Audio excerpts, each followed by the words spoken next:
اس وقت ہمارے خدا سبسی کا فضل ہمیشہ ہم سبوں کے ساتھ ہوتا رہے۔ ایسو ان آمد کے آخری دنوں میں ہم نے خدا سبسی کی شخصیت پر غور کیا ہے اور کر رہے ہیں، اور کلام سے ہم نے یہ سیکھا ہے کہ وہ خداوند ہے جو ابتدا سے خدا کے ساتھ ہے، وہی خداوند ہے، مالک ہے، پھر وہ ہمارا خالق ہے، ہم اس کے وسیلہ سے پیدا کیے گئے ہیں، اور وہی باپ کے چلا کا پرتاؤ اور اس کی ذات کا نقش ہے۔ آج ہم اس بات پر غور کریں گے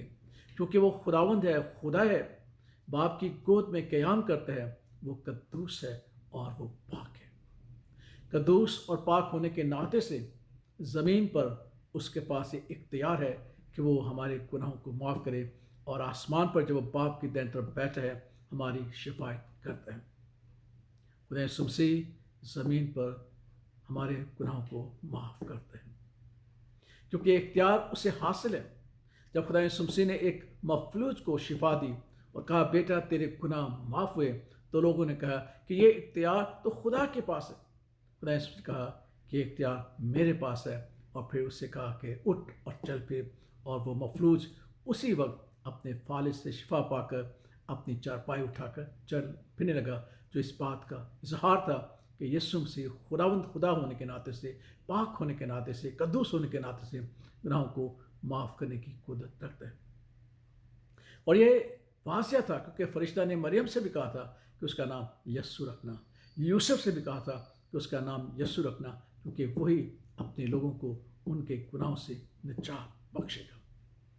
خدا یسوع قدوس تھا، پاک تھا، گناہوں کو معاف کرنے کا اختیار رکھتا تھا، اس لیے اس نے کہا کہ تم میں سے کون ہے جو مجھ میں کوئی گناہ ثابت کر سکتا ہے، اور کسی نے نہ کیا، کیونکہ وہ قدوس اور پاک خدا تھا،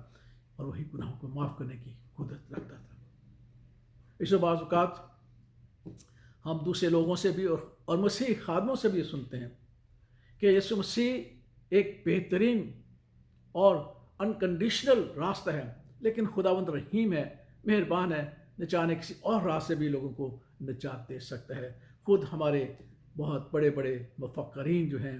جو آزادانہ طور پر خدا کی خدمت کرتے ہیں، وہ اس بات کو کہتے ہیں، لیکن خداوند کی انجیل خوشخبری ہمیں سکھاتی ہے کہ سب قوموں میں یسوع مسیح کے نام سے گناہوں کی معافی کی منادی کی جائے گی۔ گناہوں کی معافی صرف خدا یسوع مسیح کے نام سے ہے، کیونکہ اسی کا نام یسوع ہے جو اپنے لوگوں کو ان کے گناہوں سے نجات بخشتا ہے۔ اس نے کہا کہ راہ، حق اور زندگی میں ہوں، میرے سوا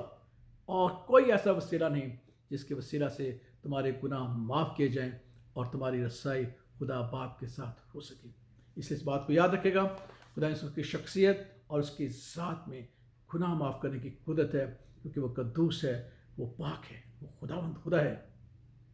اس لیے پترس نے گواہی دیتے ہوئے کہا کہ آسمان کے تلے، زمین پر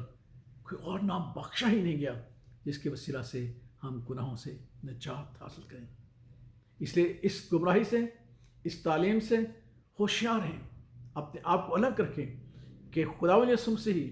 صرف اور صرف ہمیں گناہوں سے نجات دے سکتا ہے، کیونکہ اس کا نام یسوع ہے جو اپنے لوگوں کو ان کے گناہوں سے معافی عطا کرتا ہے۔ خداوند یسوع ہے کہ جو واحد راستہ ہے خدا تک رسائی کے لیے، اور وہی نام بخشا گیا ہے جس کے وسیلہ سے ہمارے گناہ معاف کیے جاتے ہیں۔ خداوند کی حمد ہو، خداوند کی تمجید ہو کہ اس نے اپنے اکلوتے بیٹے کے وسیلہ سے ہم سے پیار کیا اور ہمیں دے دیا، اور وہی ہے جو کلام مقدس کے مطابق ہمارے گناہوں کے لیے موا اور کلام مقدس کے مطابق جی اٹھا تاکہ آسمان پر ہماری شفاعت کرے۔ ہمارے گناہوں کو معاف کرنا، ہمارے لیے شفاعت کرنا، ہمارا خدا یسوع مسیح ہی ہمارے لیے کام سر انجام دیتا ہے، اور اس کے سوا، اس کے بغیر کہیں نجات نہیں۔ وہی واحد راستہ ہے، کیونکہ وہ راہ، حق اور زندگی ہے۔ آمین۔